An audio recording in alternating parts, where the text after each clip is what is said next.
Қаңтардағы қарды емге қолданған.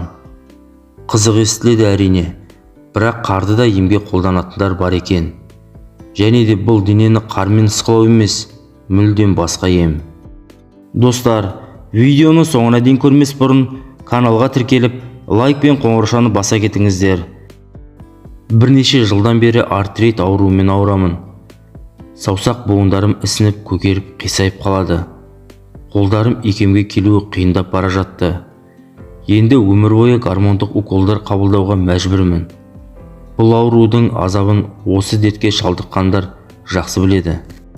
Ауру жаныма батқанда, жағдайымды жеңілдету үшін халық емі тәсілдерін іздей бастадым. Сөйтіп, Екатеринбург қаласында тұратын бір кісінің тәсілін қолданып көрдім.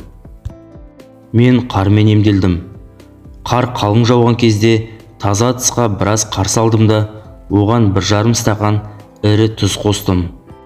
Жақсылап араластырып, саусақтарды батыра салып отыру керек. Ем үшін 4-7 минут жеткілікті. Бірден айтайын, бұл жаныңа бататындай ауру ем. Сондықтан шыдамсыз адамдар оны жасамай қойғаны жөн.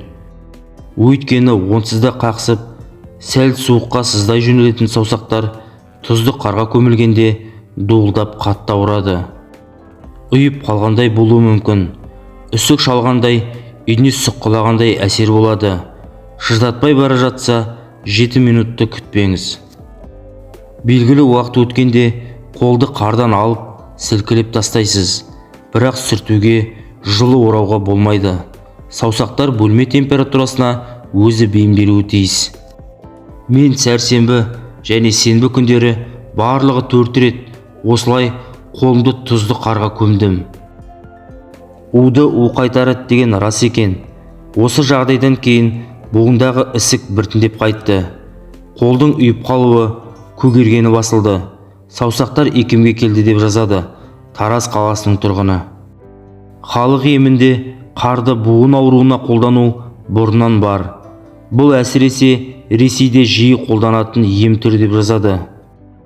Тұз араласқан қар компрессін артрит, полиартрит кезінде жасап, оңды нәтиже болған жандар жазбасын ғаламтордан жиі кездестіруге болады. Онда қар мен тұз аралас компрессті тізе ауруында қолданатындар да бар екен.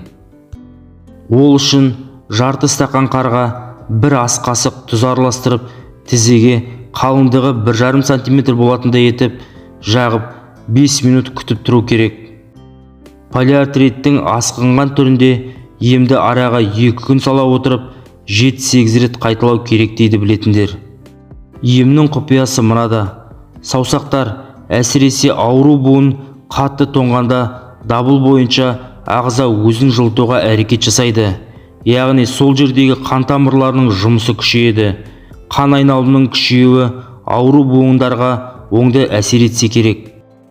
Дегенмен дәрігерлер емнің бұл түрін мақұлдамайды. Олар мұндай жағдайда саусақтарды үсік шалуы, суыққа аллергия оянуы мүмкін дейді. Бірақ тұзды қармен емделгендер арасында зиянын көрдім, үсік шалдым дегендер жоқ. Достар, біздің арнамызға тіркелуді ұмытпаңыздар. Сонымен бірге лайк пен қоңыраушаны баса кетіңіздер. Осы көрген видеоларыңызды барлық әлеуметтік желілерге таратып жіберіңіздер. Дертке шипа арнасының дамуына өз үлестеріңізді қоса кетіңіздер.